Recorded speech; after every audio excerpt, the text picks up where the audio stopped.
Предполагам ви се е случило да добавяте текст във вече създаден текстови документ и настройките на този нововведен текст да са много по-различни и на вас да ви се налага ръчно да променяте шрифта, размера и други настройки, свързани с текст. Има един много по-лесен начин, който както се казва, с едно замахване сменя абсолютно всички неща. Представете си, че сега маркирам ето този текст.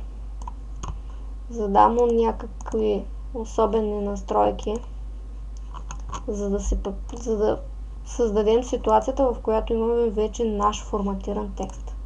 Въвеждаме текст, ето го къде е другият, нововъведеният, и искаме той да има абсолютно същите настройки, каквито и този горният. Маркираме участъка, който искаме да копираме. Избираме формат Painter. Много удобна услуга, която всъщност копира всички настройки, свързани с дадения обект. Маркираме ето тук, в началото, и започваме да влачаме до там, докъдето искаме да променим. Отпускаме с левия бутон на мишката и ето виждате, че абсолютно по еднакъв начин се копираха. Така, друго интересно нещо, което днес ще разгледаме, е подравняването на текста. В случая нашия текст е подравнен в ляво. Какво ще рече това? Виждате, че тук всички букви започват от едно и също място, а тук в края свършват на различни места, в зависимост просто от изречението. Когато е приключило изречението, вече виждате къде приключва. Така. Но има и други подравнявания. След като видяхме лявото подравняване, това е дясно подравняване. Когато го натиснем, извинявам се, средно подравняване, текста преминава в средата. Ето го, дясното подравняване. Виждате изчистена линия в края и в същото време ето така неравномерна в началото на всеки ред. И има една друга функция, която двустранно подравнява текста. Justify. Ето. От двете страни имаме абсолютно еднакво място на приключване на всички букви. Друга интересна функция са така наречените булети, или това са символи, които се появяват с въвеждането на всеки един ред. Да речем, споменаваме някакви имена. Например, името Иван. Маркираме го и когато дойдем тук, избираме нов булет или символче. Ето виждате. Ако искаме да избереме различен от този тип булет, идваме от тук и си избираме, ето например тикче. Когато сега сме въвели този текст, понеже е въведена автоматично функцията вече булети, когато избрахме с името Иван, и дойдем на нов ред, автоматично ще си постави символа за булет в готовност да въвеждаме следващият булет. Като например Стоян. Ето така. Ако не искаме да имаме такъв булет, единият вариант е, преди да въведеме името, просто да изтриеме булета с backspace, а другият вариант е просто да изключиме или включиме функцията. Така, например, ако сме въвели някакъв текст, да речем да копираме този текст или направо да го изместиме, така, изтриваме булета, поставяме. Ето виждате как в момента булета автоматично се въведе.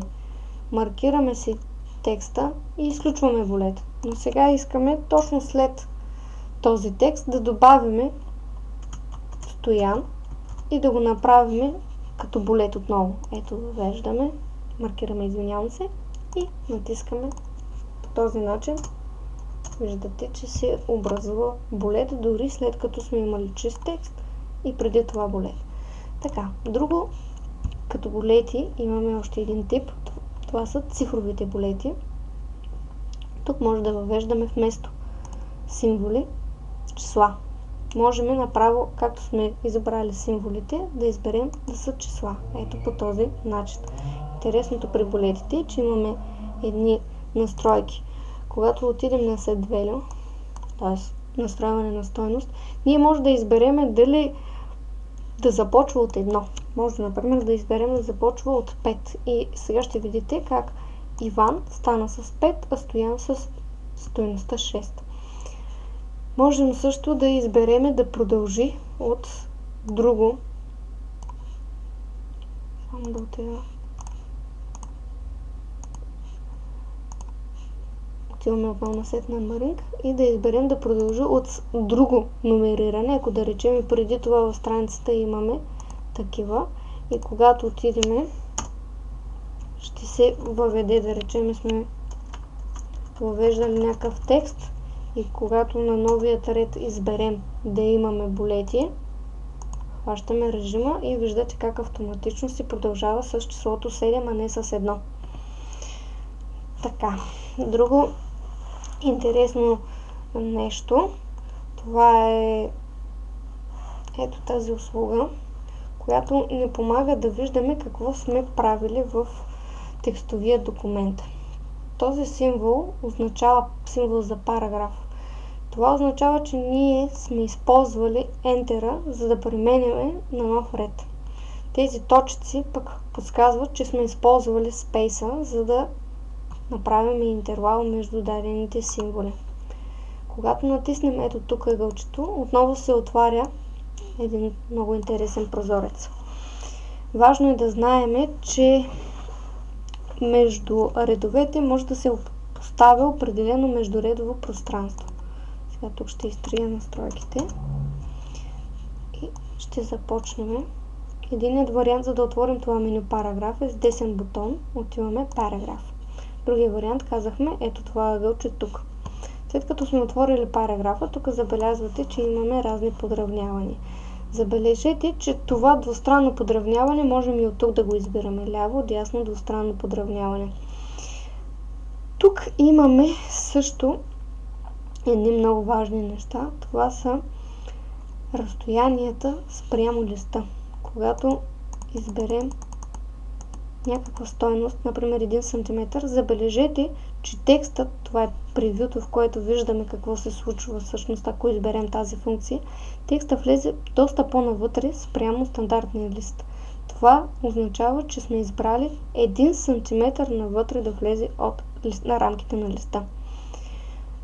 Същото може да променяме и в дясно. Това беше за ляво, а това е за дясно. Ето виждате 1 см, виждате как влезе навътре. Нека отново да отворим параграф. Друго интересно нещо е настройката на всеки абзац. Знаете, че всеки абзац започва с, както се казва, един пръст навътре. В случая, ето тук, можем да изберем тази настройка и няма нужда ние ръчно да задаваме всеки параграф да започва с един пръст навътре, а когато се въведе параграфа, той автоматично ще си влиза навътре. Ето забележете как на превюто се вижда това нещо. Много интересно също е и междуредовото разстояние. Можем да зададем определено междуредово разстояние, т.е. отгоре текста да бъде, да речем, 1 фут по-нагоре. Виждате как, когато увеличавам футовете, текста отива все по-надолу и по-надолу. Съответно и когато увелича тези футове, пък разстоянието, долното разстояние между въведеният от нас текст става вече къде по-голямо. И другото нещо е междуредовото разстояние на самият абзац. Когато имаме ето така, виждате, че разстоянието между редовете в целия абзац, забележете, в целия абзац, не само преди абзаца и след, както допреди малко задавахме, ето, преди и след, то тук вече стана между самите редове. Това е с параграф.